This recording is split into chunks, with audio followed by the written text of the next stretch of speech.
दोस्तों welcome to BSB media. दोस्तों ये वीडियो उन दोस्तों के लिए जो 2021 में बिहार बोर्ड के लिए 12th का एग्ज़ाम देने वाले हैं। जैसा कि ये हिंदी का 100 मार्क्स का मॉडल पेपर 2 है, ठीक है। मॉडल पेपर 2 है। इससे पहले मॉडल पेपर 1 तक का वीडियो इस चैनल पर ऑलरेडी अपलोड कर दिया गया है। आप चाहे तो इस चैनल के प्लेलिस्ट में जाकर वो वीडियो को जो है वॉच कर सकते हैं। और फिजिक्स का, केमिस्ट्री का, ये सब का भी वीडियो देखना चाहते हैं तो इस चैनल के प्लेलिस्ट में जाकर वो वीडियो को देख सकते हैं। और मॉडल पेपर 1 हिंदी का मॉडल पेपर 1 का वीडियो का जो लिंक है आपको इस डिस्क्रिप्शन में भी मिल जाएगा, आप वहां से भी देख सकते हैं। तो ये जो है आपको ये बिहार बोर्ड के द्वारा जारी किया गया मॉडल पेपर है जो आपको मार्केट में आसानी से 40 रुपया में मिल जाता है। मैं आपको बता दूं कि इस बार के हिंदी में आपको 100 क्वेश्चन देखने के लिए मिलेंगे, जिसमें आपको 50 का जवाब देना है, ठीक है ना। लेकिन यहाँ पर जो है जो आपको जारी किया गया था बिहार बोर्ड की तरफ से, आपको जो दिया गया था उसमें जो है आपको सिर्फ 60 ऑब्जेक्टिव प्रश्न देखने के लिए मिलते हैं, जिसमें से आपको जो है 50 का जवाब देना होता था। अब आप लोग सोच रहेंगे कि ये नहीं देखे, ये फ़ायदा नहीं होगा। मैं आपको बोलता हूँ कि ये वीडियो ज़रूर देखें, क्योंकि आपको इससे यह बेनिफिट होगा ना कि ये बिहार बोर्ड के द्वारा ही जारी किया गया था 2021 के लिए। तो इसमें से आपका क्वेश्चन जो 100% लड़ेगा, इस बार जो है 100% लड़ेगा। तो इस वीडियो को कंप्लीट वॉच कीजिएगा और साथ ही चैनल पर पहली बार आए होंगे तो इस चैनल को सब्सक्राइब जरूर कीजिएगा, क्योंकि आपके एग्जाम से रिलेटेड जो भी इंपॉर्टेंट क्वेश्चन है या नोटिफिकेशन है उसका भी वीडियो मैं इस चैनल के माध्यम से आपको देता रहता हूँ। तो ज़्यादा समय नहीं लेते, चलिए वीडियो को स्टार्ट करते हैं। यहाँ पर आपका पहला क्वेश्चन, अगर आपको याद भी होगा ना तो भी आप इस वीडियो को कंप्लीट देखिएगा, ताकि आपको रिवीजन हो और अच्छी तरह से याद हो जाए, ठीक है ना, और सुनकर भी याद हो जाए। आपका पहला क्वेश्चन है ओ सदा नीरा किस नदी के निमित्त बनाकर लिखा गया है। किस नदी का निमित्त बनाकर लिखा गया है, तो वो लिखा गया आपका गंडक नदी का। ऑप्शन बी इसका करेक्ट हो जाएगा। उसके बाद आपका नेक्स्ट क्वेश्चन है कि नाभादास किसके शिष्य थे। नाभादास जो है वो किसके शिष्य थे, तो वो थे आपका अग्रदास के। उसके बाद आपका तीसरा नंबर प्रश्न है कि अर्धनारीश्वर के लेखक कौन है। अर्धनारीश्वर के लेखक कौन है, तो 2-3 का करेक्ट आंसर हो जाएगा आपका रामधारी सिंह दिनकर। उसके बाद आपका जो है नेक्स्ट प्रश्न है कि सूरसागर किनकी रचना है। सूरसागर जो है किनकी रचना है, तो इसका करेक्ट आंसर हो जाएगा आपका सूरसागर किसकी रचना है, तो सूरदास की। सेम मिलता है। उसके बाद आपका नेक्स्ट प्रश्न है कि अर्धनारीश्वर निबंध कब प्रकाशित हुआ था। अर्धनारीश्वर निबंध जो है कब प्रकाशित हुआ था, तो वो हुआ था आपका 1952 ईस्वी में। उसके बाद आपका नेक्स्ट प्रश्न है कि नाभादास किस धारा के कवि थे। नाभादास जो है वो किस धारा के कवि थे, तो वो थे आपका सगुनोपासक राम भक्त धारा के, यानी ऑप्शन ए इसका जो है करेक्ट हो जाएगा। उसके बाद 7वां नंबर प्रश्न है आपका कि ओ सदानीरा किस संग्रह से उद्दित है। ओ सदानीरा किस संग्रह से उद्दित है, तो 7वां नंबर प्रश्न का करेक्ट आंसर हो जाएगा आपका बोलते छंद से। उसके बाद आपका नेक्स्ट प्रश्न है जानकी मंगल किसकी रचना है। जानकी मंगल किसकी रचना है, तो वो है आपका तुलसीदास की, ठीक है ना। उसके बाद आपका नेक्स्ट प्रश्न है कि भक्तमाल, ठीक है, भक्तमाल किसकी रचना है। भक्तमाल किसकी रचना है, तो 9वां नंबर करेक्ट आंसर हो जाएगा आपका नाभादास। उसके बाद आपका नेक्स्ट प्रश्न है कि अर्धनारीश्वर किस विधा से संबंध रखती है। अर्धनारीश्वर किस विधा से संबंध रखती है, तो वो रखती है आपका निबंध से। उसके बाद आपका नेक्स्ट प्रश्न, नाभादास किस समकालीन थे।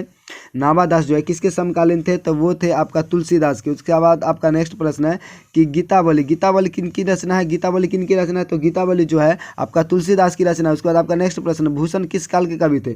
भूषण किस काल के कवि थे, तो वो रीति काल के कवि थे। उसके बाद आपका 14वां नंबर प्रश्न है कि रामधारी सिंह दिनकर को किस कृति पर साहित्य अकादमी पुरस्कार मिला था। रामधारी सिंह दिनकर को, तो इसका करेक्ट आंसर हो जाएगा आपका संस्कृत के 4 अध्याय पर मिला था उनको, ठीक है ना। उसके बाद आपका नेक्स्ट प्रश्न है शिवाजी की तुलना भूषण ने किससे की थी। शिवाजी की तुलना भूषण जो थे वो भूषण ने किससे की थी शिवाजी की तुलना, तो 15 का करेक्ट आंसर हो जाएगा आपका इंद्र से भी और श्री राम से और परशुराम, यानी तीनों से, यानी ऑप्शन डी इसका करेक्ट हो जाएगा। उसके बाद आपका नेक्स्ट प्रश्न है कि आरंभ से अंत तक के लिए एक शब्द क्या होता है। आरंभ से अंत तक के लिए एक शब्द जो है क्या होता है, बहुत इंपॉर्टेंट प्रश्न है ये। तो इसका करेक्ट आंसर हो जाएगा आपका अधोपांत, यानी ऑप्शन सी इसका करेक्ट हो जाएगा।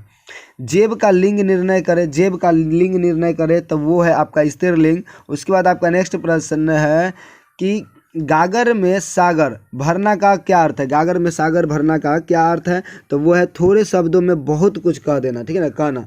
उसके बाद आपका नेक्स्ट प्रश्न है कि घी के दीपक जलाना मुहावरे का क्या अर्थ है?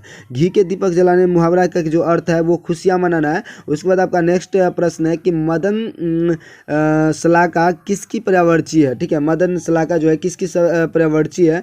तो इसका करेक्ट आंसर हो जाएगा आपका ऑप्शन सी, कोयल की। उसके बाद आपका नेक्स्ट प्रश्न है झुकाव का लिंग निर्णय करें।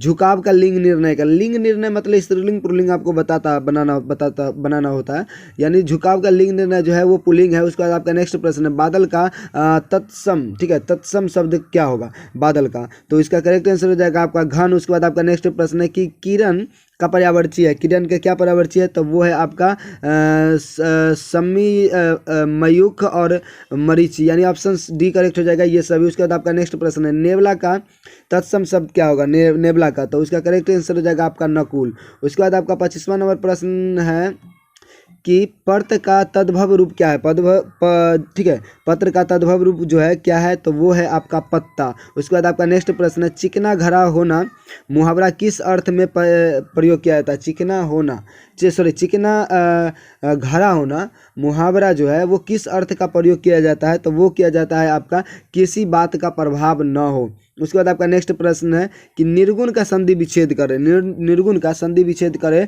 तो नि प्लस गुण होता है, ऑप्शन ए करेक्ट हो जाएगा। उसके बाद आपका नेक्स्ट चिराग तले अंधेरा होना।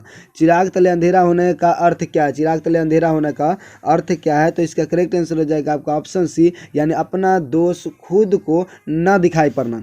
उसके बाद आपका नेक्स्ट प्रश्न है 29वां नंबर कि अध्ययन में कौन सी संधि है? तो अध्ययन में कौन सी संधि है? तो अध्ययन में कौन सी संधि है आपको ये बताना है। तो अध्ययन में जो है यन संधि है। उसके बाद आपका नेक्स्ट प्रश्न है कि तलाक का लिंग निर्णय करें। तलाक का निर्णय करें तो वो पुल्लिंग है। उसके बाद आपका नेक्स्ट प्रश्न है कि नशा का लिंग निर्णय करें।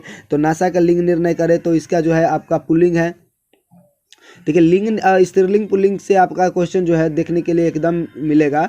2 से 3-4 क्वेश्चन तो आपको इजीली देखने के लिए मिल जाएंगे। 32वां नंबर प्रश्न है कि इनमें से किस शब्द का द्वंद्व समास नहीं है? किस शब्द का द्वंद्व समास नहीं है? तो वो है आपका राजा रंग की, ठीक है, रंग की। उसके बाद आपका नेक्स्ट प्रश्न है कि प्रसादनन में समास बताइए। प्रसादनन में समास बताइए। तो इसका करेक्ट आंसर हो जाएगा आपका बहुव्रीहि समास। उसके बाद आपका नेक्स्ट प्रश्न है कि चंद्रिका का तद्भव शब्द क्या है? चंद्रिका का तद्भव शब्द क्या है? तो वो है आपका चांदनी। उसके बाद आपका नेक्स्ट प्रश्न है कि सौभाग्य का तद्भव शब्द क्या है? सौभाग्य का तद्भव शब्द जो है वो सुहाग है। उसके बाद आपका नेक्स्ट प्रश्न है कि धूप का लिंग निर्णय करे। धूप का लिंग निर्णय करे, तो धूप का लिंग निर्णय करे स्त्रीलिंग, ठीक है। मैं आपको बोलता हूँ ना कि इसमें आपको 4 से 5 तब ये क्वेश्चन मिल गया लिंग निर्णय का, तो इसमें आपको ज़्यादा वहाँ पर क्वेश्चन देखने के लिए मिलेंगे क्योंकि 100 क्वेश्चन रहेंगे, ठीक है। तो उसका 37वां नंबर आपका प्रश्न है कि जिसे मापा ना जा सकता है वो क्या कहलाता है? तो वो अपरिमेय कहला जाता है। अपरिमेय को हम माप नहीं सकते हैं, ठीक है।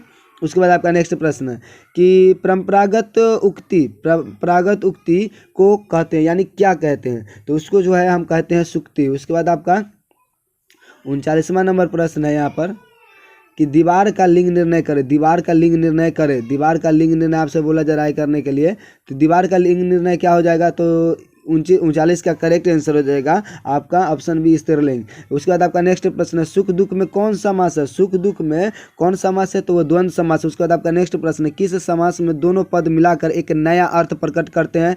तो 41 का करेक्ट आंसर हो जाएगा आपका बहुव्रीहि समास। उसके बाद आपका नेक्स्ट प्रश्न है कि दही का लिंग निर्णय करें। दही का लिंग निर्णय करें तो पुल्लिंग। देख सकते हैं कि आपका 8 से 9 क्वेश्चन अभी ही आ गया लिंग निर्णय करने के लिए, इससे 60 क्वेश्चन में, ठीक है ना। उसके बाद आपका नेक्स्ट प्रश्न है कि प्रत्येक का संधि विच्छेद करें। प्रत्येक का जो है संधि विच्छेद करें, तो 43 का करेक्ट आंसर हो जाएगा आपका प्रति प्लस 1। उसके बाद आपका नेक्स्ट प्रश्न है कि श्यामल का तद्भव शब्द क्या होगा? तद्भव तत्सम ये सबसे पूछा जाता है, तो श्यामल का तद्भव शब्द क्या होगा? तो 44 का करेक्ट आंसर हो जाएगा आपका सांवला, ठीक है, श्यामल का। उसके बाद आपका नेक्स्ट प्रश्न है कि पूर्व का तद्भव शब्द होगा। 4-5 तो क्वेश्चन तद्भव से आपको देखने के लिए मिल गया है, ठीक है ना। पूर्व का तद्भव शब्द क्या होता है? तो 45 का करेक्ट आंसर हो जाएगा आपका ऑप्शन है पूरब। उसके बाद आपका नेक्स्ट प्रश्न है 46वां नंबर प्रश्न कि नरसिंह में प्रयुक्त समास बताइए। नरसिंह में प्रयुक्त समास बताइए। तो 46 का करेक्ट आंसर हो जाएगा कर्मधारय समास। उसके बाद आपका नेक्स्ट प्रश्न एकलौता में कौन समास है बताइए, ठीक है ना। एकलौता में कौन सा समास है आपको बताना है, तो वो है दुग्गु समास। उसके बाद आपका नेक्स्ट प्रश्न है कि राजश्री का संधि विच्छेद करें।